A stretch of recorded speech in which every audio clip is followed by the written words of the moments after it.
No livro Contos Indígenas Brasileiros, publicado em 2004, o autor afirmou: o Brasil é o país da diversidade cultural e linguística. Aqui, em nossas terras, convivem mais de 250 povos diferentes, falando 180 línguas e dialetos, morando em todos os estados desse imenso país. São mais de 750 mil pessoas, segundo os últimos dados do IBGE, que buscam manter acesas as chamas de sua tradição e o equilíbrio de suas próprias vidas.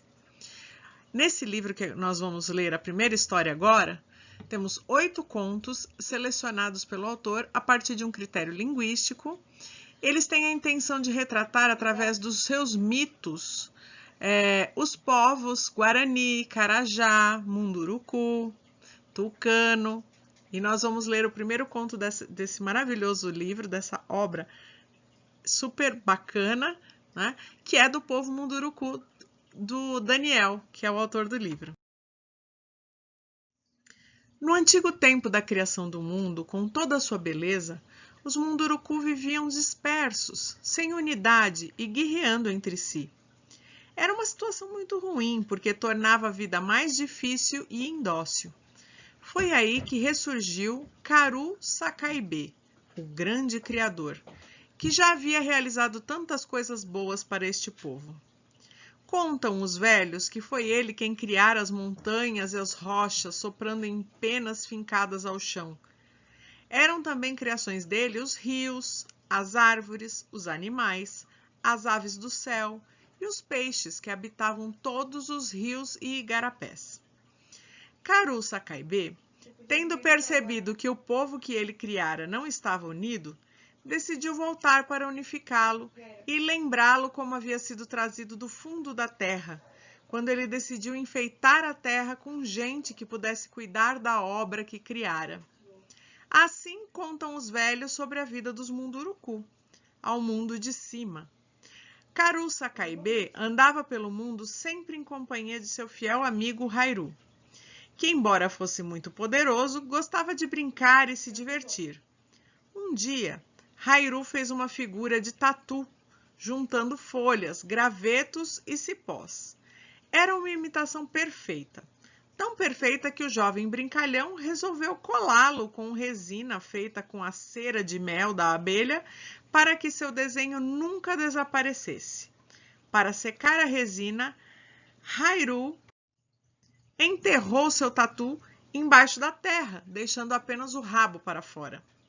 Porém, quando ele tentou, depois de algum tempo, retirar a sua mão do rabo, não conseguiu, pois a resina havia secado e ele ficara grudado no rabo do tatu. Como Hairu tinha um grande poder, deu vida ao desenho, e este, em vez de querer sair do buraco, foi adentrando-se cada vez mais, carregando consigo o pobre rapaz preso ao seu rabo. Por mais que tentasse se soltar, não conseguia. O tatu-desenho foi cada vez mais fundo, e quando chegou ao centro da terra, Hairu encontrou muita gente por lá, que por lá morava. Tinha gente de todo jeito. Algumas eram bonitas, outras eram feias, algumas eram boas e outras eram más e preguiçosas. Hairu ficou tão impressionado com aquilo que decidiu sair rapidamente do buraco para contar a Karu Sakaibé que já devia estar preocupado com a sua demora. E estava mesmo. Karu irritou-se tanto com seu companheiro que decidiu castigá-lo, batendo nele com um pedaço de pau.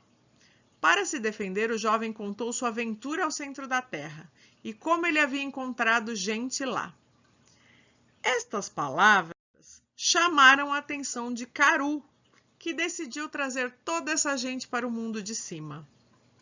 Hairu ainda perguntou como poderiam fazer isso se eles estavam tão longe. O herói criador nem sequer deu ouvido ao jovem. Começou a fazer uma pelota e enrolá-la na mão. Em seguida, jogou a pelota no chão e imediatamente nasceu um pé de algodão. Colheu, então, esse pé de algodão e com suas fibras fez uma corda que passou na cintura de Hairu e ordenou que fosse ao centro da terra buscar as coisas que lá ele vira. Haru desceu pelo mesmo buraco que o Tatu. Quando chegou, reuniu todo mundo e falou das maravilhas que havia no mundo de cima e que queria que todos subissem pela corda para conhecer este novo mundo. Os primeiros a subir foram os feios e os preguiçosos, porque estes imaginavam que iam encontrar alimentos com muita facilidade e nunca mais precisariam trabalhar. Depois subiram os bonitos e formosos. No entanto, quando estes últimos já estavam quase alcançando o topo, a corda arrebentou e um grande número de gente bonita caiu no buraco e permaneceu vivendo no fundo da terra. Como eram muitos, Karu Sakaibe quis diferenciá-los uns dos outros para que uns fossem Munduruku, outros Mura-Ará, Mauê, Panamá, Caiapó e assim por diante. Cada um seria de um povo diferente. Fez isso pintando uns de verde, outros de vermelho, outros de amarelo e outros de preto. No entanto, enquanto Karu pintava um por um, os que eram feios e preguiçosos adormeceram. Esta atitude das pessoas feias irritou profundamente o herói criador. Como castigo por sua preguiça, Karu Sakaibe os transformou em passarinhos, porcos do mato, borboletas e outros bichos que passaram a habitar a floresta.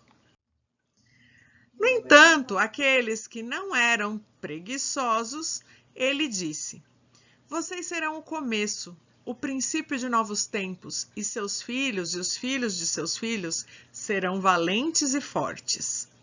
E para presenteá-los por sua lealdade, o grande herói preparou um campo, semeou e mandou chuva para regá-lo. E tão logo a chuva caiu, nasceram a mandioca, o milho, o cará, a batata doce, o algodão, as plantas medicinais e muitas outras que servem até os dias de hoje de alimento para essa gente. Ainda os ensinou a construir os fornos para preparar a farinha. Contam nossos avós que foi assim que Karu Sakaibe transformou a grande nação Munduruku num povo forte, valente e poderoso. E aí, gente, uma surpresa, olha lá, quem é aquele ali? O autor Daniel Munduruku no lançamento do seu livro, O Caraíba, uma história do pré-Brasil. E ele tá com alguém, né, gente? Vamos descobrir quem é? Beijo, boas leituras para vocês. Espero que curtam a história, todas as histórias do livro. Olá, galera. Hoje eu vou falar para vocês um pouquinho da biografia de Daniel Munduruku.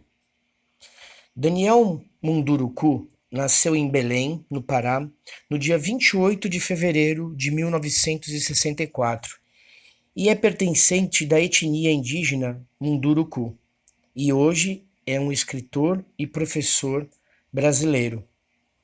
Daniel é graduado em Filosofia, História e Psicologia, tem mestrado em Antropologia Social pela Universidade de São Paulo e é doutorado em Educação pela Universidade de São Paulo. É diretor-presidente do Instituto UCA, Casa dos Saberes Ancestrais. Como escritor, ele se destaca na área da literatura infantil, onde relata histórias indígenas animadas, desde histórias de amor até histórias assustadoras. Dentre suas várias obras, a mais famosa é O Banquete dos Deuses.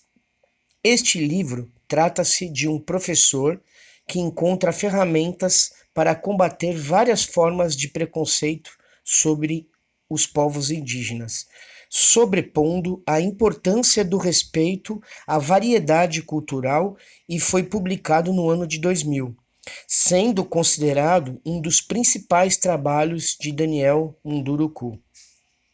Hoje, Daniel é membro da Academia de Letras de Lorena e recebeu a Comenda do Mérito Cultural por 2 vezes, além de ter recebido vários prêmios no Brasil e no exterior. Dentre eles estão o Prêmio Jabuti, da Academia Brasileira de Letras, o Prêmio Érico Vanucci Mendes, CNPq, e o Prêmio Tolerância da Unesco.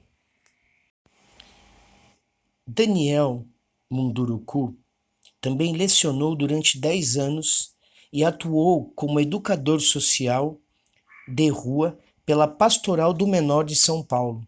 Esteve em vários países da Europa, participando de conferências e ministrando oficinas culturais para crianças. Daniel Munduruku apresenta a cultura indígena em suas obras. Autor de 52 livros voltados para o gênero infanto-juvenil, Daniel Munduruku é um escritor brasileiro que apresenta histórias sobre a cultura indígena em suas narrativas. Participa ativamente ainda em palestras e seminários, destacando o papel da cultura indígena na formação da sociedade brasileira.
Sao ơi!